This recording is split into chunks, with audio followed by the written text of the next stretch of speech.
Hello students, इस video में हम लोग एनसीईआरटी क्लास 10th के व्याकरण सेक्शन को देखेंगे। पहला इसमें समास। आपका समास शब्द दो शब्दों सम तथा आस के मेल से बना है। सम का अर्थ होता है संक्षिप्त तथा आस का अर्थ होता है कथन या शब्द। दो या दो से अधिक शब्दों से मिलकर बने हुए सार्थक नए शब्द को समास कहते हैं। समास एक प्रक्रिया है जिसमें दो शब्दों को मिलाकर एक नए सार्थक शब्द का निर्माण किया जाता है। जैसे काठ की पुतली कठपुतली, राजा का पुत्र राजपुत्र। समास प्रक्रिया में पदों के बीच की कारक लुप्त हो जाते हैं। जैसे राजा का पुत्र में का विभक्ति लुप्त हो जाती है और नए समास शब्द का निर्माण होता है राजपुत्र। समस्त पद या सामासिक पद समास के नियमों एवं प्रक्रियाओं से बना नया समस्त पद या सामासिक पद कहलाता है। जैसे धनहीन धन से हीन में धनहीन समस्त पद है। समास विग्रह समस्त पद के सभी पदों को अलग अलग करने की प्रक्रिया समास विग्रह कहलाती है। जैसे धनहीन धन से हीन में धन से हीन समास विग्रह है।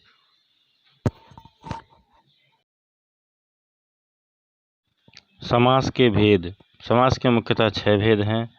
पहला है अव्ययी भाव समास, एडवर्बियल कंपाउंड। दूसरा है तत्पुरुष समास, डिटर्मिनेटिव कंपाउंड। थर्ड है कर्मधारय समास, अपोजिशनल कंपाउंड। फोर्थ है द्विगु समास, न्यूमेरल कंपाउंड। पांचवा है आपका द्वंद्व समास, कॉपुलेटिव कंपाउंड। छठवां है बहुब्रीहि समास, एट्रीब्यूटिव कंपाउंड। ये समास के मुख्यतः 6 भेद होते हैं। आपका पहला समास है अव्ययी भाव समास। जिस समास का पूर्व पद प्रधान अर्थात मुख्य हो तथा कोई अव्यय हो या कोई उपसर्ग हो, उस समास को अव्ययी भाव समास कहते हैं। इस समास की सबसे बड़ी पहचान कि इसका जो पूर्व पद है वह कोई न कोई उपसर्ग होगा। जैसे प्रतिदिन, प्रतिधन दिन, प्रत्येक दिन, इसका समास विग्रह होगा प्रत्येक दिन। और इसमें जो पहला पद है वह है प्रति, जो कि एक उपसर्ग है। अगला है भरपेट, पेट भर के में भर प्लस पेट में भर उपसर्ग है। अनुरूप, रूप के अनुसार, इसमें अनु एक उपसर्ग है। उपरोक्त उदाहरण के प्रति, भर तथा अनु एक उपसर्ग हैं और अर्थ देने में पूर्ण सहयोग कर रहा है, इसलिए उपरोक्त उदाहरण के अव्ययी भाव समास है। अव्ययी भाव समास के जो मुख्य पहचान है वह प्रथम पद मुख्य पद होता है और वह ही एक उपसर्ग होता है।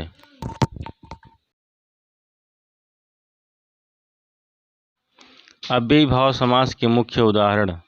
पहला है आजन्म, जन्म से लेकर आ प्लस जन्म। दूसरा है यथासंभव, यथा प्लस संभव, जैसा संभव हो। तीसरा है प्रतिकूल, प्रतिधनकूल, इच्छा के विरुद्ध। फोर्थ है हाथों हाथ, हाथ हाथ, हाथ ही हाथ में।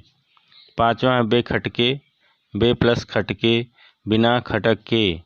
छठवां है आजीवन, आधन जीवन, जीवन पर्यंत। सातवां यथोचित, यथा प्लस चित, जितना उचित हो। आठवां है प्रत्यक्ष, प्रतिधनयच्छ, आंखों के सामने। नौवां है निडर, निधन डर, डर रहित। दसवां है एकाएक, अचानक, एक धन अवाक। दूसरा है तत्पुरुष समास। जिस समास में उत्तर पद अर्थात बाद का पद मुख्य होता है तथा दोनों पदों के बीच कारक चिन्ह का लोप हो जाता है, उसे तत्पुरुष समास कहते हैं। जैसे राजकुमार, राजा का कुमार। पद दलित, पद से दलित। उपरोक्त उदाहरण के का तथा से कारक चिन्हों का लोप हो रहा है और समस्त पद का उत्तर पद मुख्य है, इसलिए तत्पुरुष समास होगा। तत्पुरुष समास के मुख्य उदाहरण। विभक्ति के अनुसार तत्पुरुष समास 6 प्रकार के होते हैं। पहला है कर्म तत्पुरुष समास, जिसमें को कारक का लोप होता है। उदाहरण है इसके, पहला है गगनचुंबी, गगन को चूमने वाला। दूसरा है रथ चालक, रथ को चलाने वाला। दूसरा तत्पुरुष समास है कर तत्पुरुष समास। से तथा के द्वारा कारक चिन्ह का लोप होता है। पहला है भयाकुल, भय से आकुल। दूसरा उदाहरण है सूर रचित, सूर द्वारा रचित। तीसरा तत्पुरुष समास है संप्रदान तत्पुरुष समास, जिसमें के लिए कारक चिन्ह का लोप होता है। पहला उदाहरण है स्नान घर, स्नान के लिए घर। दूसरा उदाहरण है परीक्षा भवन, परीक्षा के लिए भवन। यह तत्पुरुष समास के प्रकार हैं।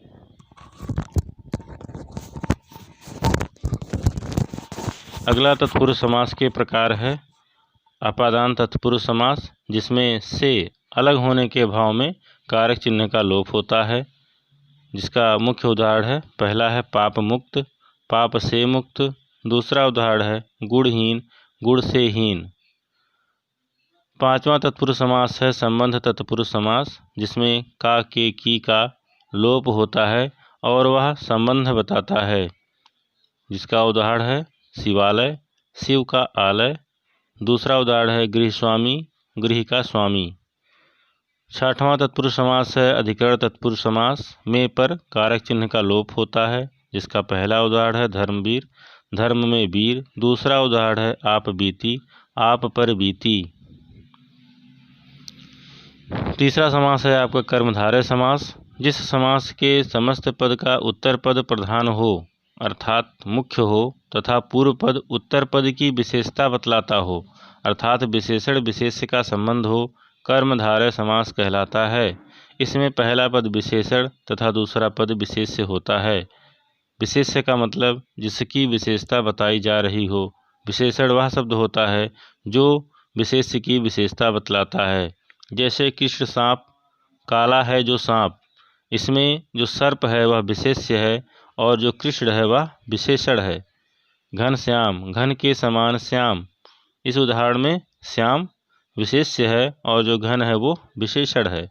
उपरोक्त उदाहरण में सर्प मुख्य पद है और पूर्व पद उसकी विशेषता बतला रहा है। उसी प्रकार दूसरे शब्द घनश्याम में श्याम मुख्य पद है और घन उसकी विशेषता बतला रहा है। कर्मधारय समास के कुछ मुख्य उदाहरण हैं, निम्नलिखित हैं। विशेषण और विशेष्य के आधार पर कर्मधारय के जो उदाहरण हैं वह है, पहला नील गगन, नीला है जो गगन। अधपका, जिसका समास विग्रह होगा आधा है जो पका। प्रधानाध्यापक, प्रधान है जो अध्यापक। परमानंद, परम है जो आनंद। श्वेत कमल, श्वेत है जो कमल। नील पुष्प, नीला है जो पुष्प। सतपुरुष, सत है जो पुरुष। नीलमणि, नीली है जो मणि। महावीर, महान है जो वीर। नीलकमल, नीला है जो कमल। यह विशेषण और विशेष्य के आधार पर कर्मधारय समास के कुछ मुख्य उदाहरण हैं। इनको आप दोबारा दोहरा सकते हैं। इसमें समस्त पद दिया गया है और इसका समास विग्रह भी बताया गया है। अगला उदाहरण है महात्मा, महान है जो आत्मा। महादेव, महान है जो देव। कुबुद्धि, बुरी है जो बुद्धि। श्वेत वस्त्र, श्वेत है जो वस्त्र। शुभ कर्म, शुभ है जो कर्म। स्वर्ण कलश, स्वर्ण का है जो कलश। मृग नयन, मृग के समान नयन। क्रोधाग्नि, क्रोध रूपी अग्नि। प्राण प्रिय, प्राणों के समान प्रिय। चंद्रमुख, चंद्र के समान मुख। नीलकंठ, नीला है जो कंठ। यह कर्मधारय समास के विशेषण और विशेष्य पर आधारित कुछ मुख्य उदाहरण हैं। उपमेय और उपमान पर आधारित कर्मधारय के कुछ मुख्य उदाहरण इस प्रकार हैं। कमल नयन, जिसका समास विग्रह कमल के समान नयन। कर कमल, कमल के समान हाथ। कनकलता, कनक के समान लता।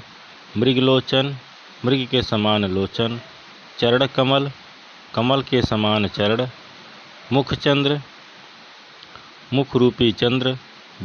विद्याधन, विद्या रूपी धन, नरसिंह, नर के समान सिंह, चंद्रबदन, चंद्रमा के समान बदन। यह उपमेय और उपमान के आधार पर कर्मधारय के उदाहरण हैं, जिसमें एक वस्तु की तुलना दूसरे वस्तु के उसके समान बताई जाती है।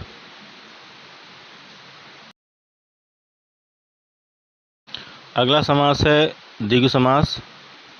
संख्यावाची पूर्वो द्विगु कहा जाता है। जिस समास का पूर्व पद संख्यावाची हो अर्थात अंकों को बताता हो तथा वह विशेषण हो, वह द्विगु समास कहलाता है। उदाहरण के लिए चौराहा, चार राहों का समूह जिसमें जो चार है वह क्या है? अंक है।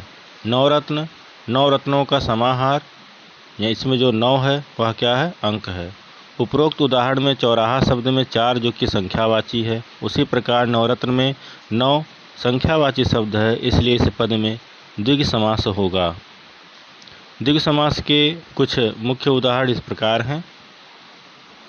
त्रिफला, तीन फलों का समूह, त्रि मीन्स होता है तीन जो कि अंक है। तिरंगा, तीन रंगों का समूह। सप्तधान्य, सात धान्यों का समूह। सतसई, 700 दोहों का समूह। चारपाई, चार पाँवों का समूह। सप्तसिंधु, 7 समुद्रों का समूह। अष्टग्रह, अष्ट मीन्स होता है आठ, 8 ग्रहों का समूह।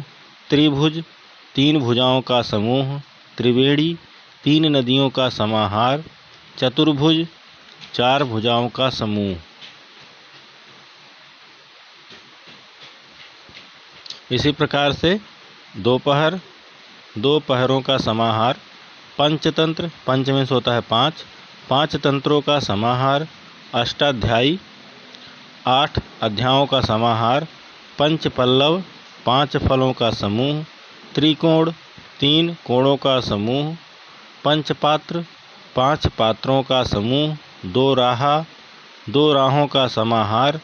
सप्तर्षि, 7 ऋषियों का समूह। सप्ताह, 7 दिनों का समूह। 12 मासा, 12 महीनों का समूह। षटकोण, षट मीन्स होता है 6, 6 कोणों का समूह। यह द्विगु समास के कुछ मुख्य उदाहरण हैं, जिसमें जो पहला पद है वह हमेशा क्या होगा? वह संख्यावाची होगा अर्थात अंकों को निरूपित करेगा, और वह दूसरे पद का विशेषता भी बतलाएगा।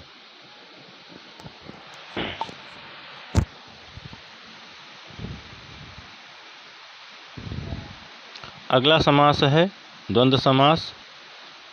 इसको कहा जाता है चार थे द्वंद्व, चा मीन्स होता है और।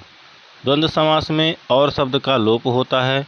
इन पदों के बीच में प्रायः योजक चिन्ह का प्रयोग होता है।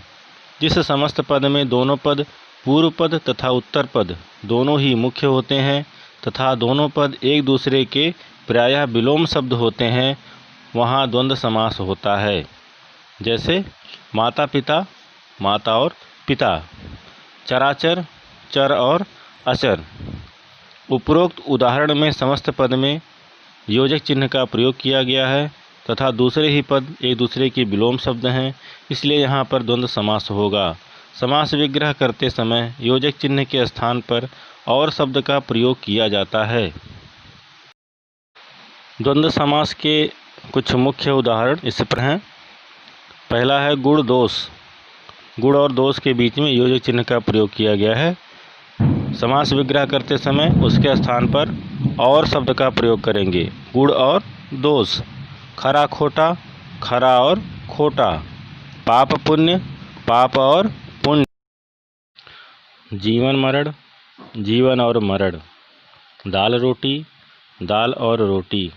जल थल, जल और थल। अपना पराया, अपना और पराया। अन्न जल, अन्न और जल।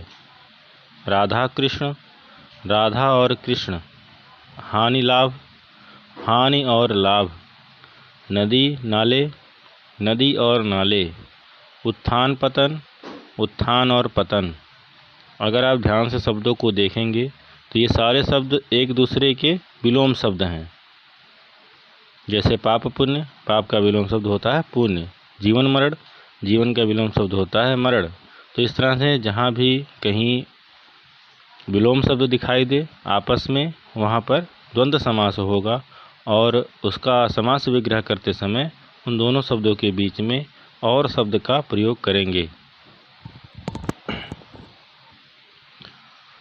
अगला उदाहरण है आपका द्वंद्व समास के लिए पति पत्नी, पति और पत्नी, रुपया पैसा, रुपया और पैसा, सुख दुख, सुख और दुख, दिन रात, दिन और रात, पिता पुत्र, पिता और पुत्र, देश विदेश, देश और विदेश, आचार विचार, आचार और विचार, आना जाना, आना और जाना, राम कृष्ण, राम और कृष्ण, शुभाशुभ, शुभ और अशुभ।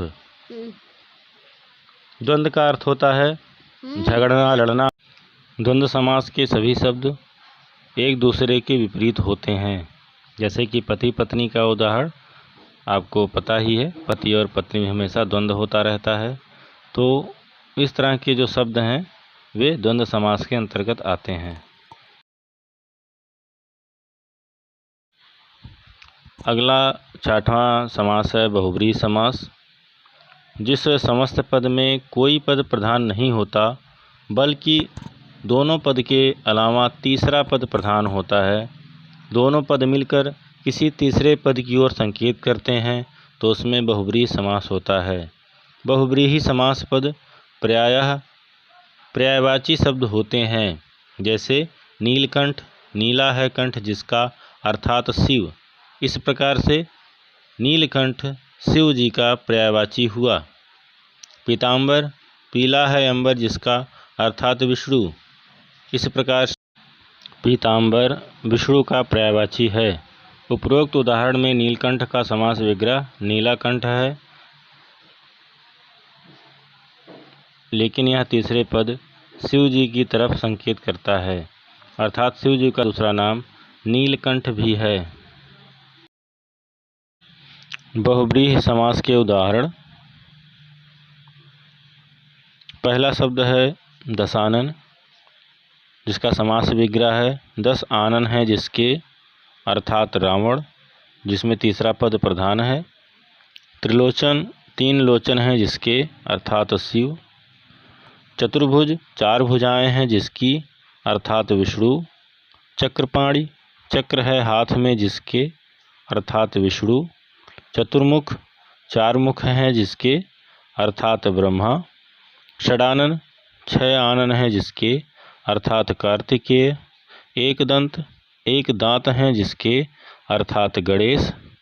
अंशुमाली, अंश की माला है जिसकी, अर्थात सूर्य। पतझड़, पत्ते हैं पत्ते जिसमें, वह एक विशेष ऋतु का नाम है। इस प्रकार से बहुब्रीहि समास में आप देखते हैं कि समस्त पद का जो समास विग्रह होता है वह महत्वपूर्ण न होकर के तीसरा पद प्रधान होता है, जो कि किसी न किसी का पर्यायवाची होता है। बहुब्रीहि समास के कुछ और उदाहरण हैं। गजानन, गज के समान आनन वाले, अर्थात श्री गणेश। विषधर, विष को धारण करने वाले, अर्थात सर्प। मेघनाथ, मेघ के समान नाद करने वाला, अर्थात रावणपुत्र।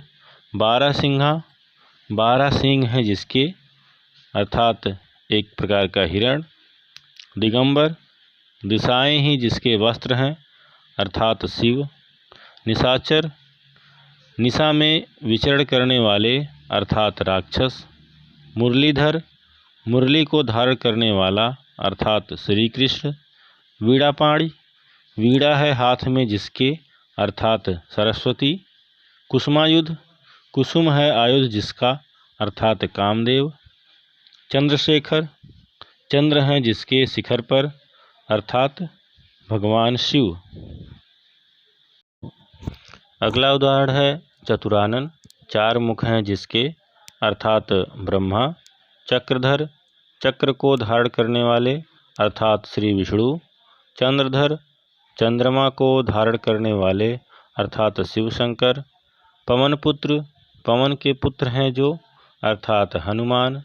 त्रिनेत्र, तीन है नेत्र जिसके, अर्थात शिव।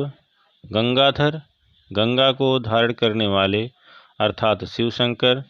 पंचानन, पांच है मुख जिनके, अर्थात हनुमान। लंबोदर, लंबा है उदर जिसका, अर्थात श्री गणेश। महावीर, महान वीर है जो, अर्थात हनुमान। प्रधानमंत्री, मंत्रियों में प्रधान है जो, अर्थात प्रधानमंत्री। पंकज, पंख में पैदा हुआ है जो, अर्थात कमल। अनहोनी, ना होने वाली घटना, अर्थात विशेष घटना। गिरधर, गिर को धारण करने वाला, अर्थात श्री कृष्ण। चौलड़ी, चार हैं लड़ियाँ जिसमें, अर्थात माला। चंद्रमौली, चंद्र है मौली पर जिसके, अर्थात शिव। मृगेंद्र, मृगों का इंद्र, अर्थात सिंह।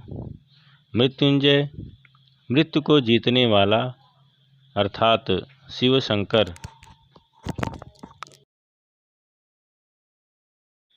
कुछ शब्दों के समास विग्रह के ऊपर निर्भर करते हैं।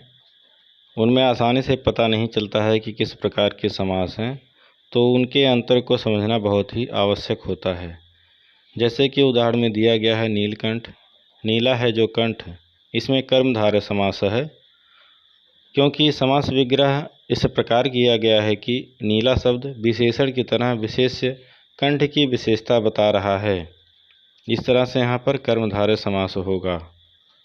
अगर पुनः नीलकंठ का समास विग्रह अलग तरीके से किया जाए, जैसे कि नीला है कंठ जिसका, अर्थात शिव, तो यहाँ पर बहुब्रीहि समास होगा, क्योंकि समास विग्रह इस प्रकार किया गया है कि नील और कंठ दोनों शब्द प्रधान न होकर तीसरे शब्द शिव की तरफ संकेत कर रहे हैं। इसलिए इस प्रकार के समास विग्रह में बहुब्रीहि समास होगा। इस प्रकार से हमें कर्मधारय समास और बहुब्रीहि समास में अंतर समझना चाहिए, जो कि उसके समास विग्रह के ऊपर निर्भर करते हैं। अगला है आपका द्विगु और बहुब्रीहि समास में अंतर। इसमें भी आपको सावधानी बरतने की आवश्यकता है। जिस प्रकार आप समास विग्रह करेंगे उसी प्रकार से आपको समास का प्रकार पता चलेगा। जैसे कि उदाहरण में दिया गया है चतुर्भुज, चार भुजाओं का समूह। उपरोक्त उदाहरण में पहला पद संख्यावाची है, जो संख्याओं को निरूपित कर रहा है, जो है बता रहा है कि वह चार भुजाओं का समूह है, इसलिए इसमें द्विगु समास होगा। यदि चतुर्भुज का इस प्रकार से समास विग्रह करते हैं कि चार भुजाएं हैं जिसकी, अर्थात विष्णु, तो उपरोक्त उदाहरण का पहला पद संख्यावाची होने पर भी बहुब्रीहि समास ही होगा, क्योंकि दोनों पद चतुर और भुज तीसरे पद विष्णु की तरफ संकेत कर रहे हैं। इस प्रकार चतुर्भुज विष्णु का एक पर्यायवाची शब्द है और यहाँ पर बहुब्रीहि समास होगा। तो जो शब्द के समास का प्रकार है वह आपके समास विग्रह पर निर्भर करता है, इसलिए आपको समास विग्रह करते समय सावधानी बरतने की आवश्यकता होती है। धन्यवाद। Thank you for watching. Please like, share and subscribe. Share also in your friends. Hindi grammar का जो नेक्स्ट वीडियो है वो कुछ दिन में आएगा और वह आपके लिए बोर्ड एग्ज़ाम के लिए बहुत ही उपयोगी होगा। आप वीडियो को देखते रहिए। धन्यवाद।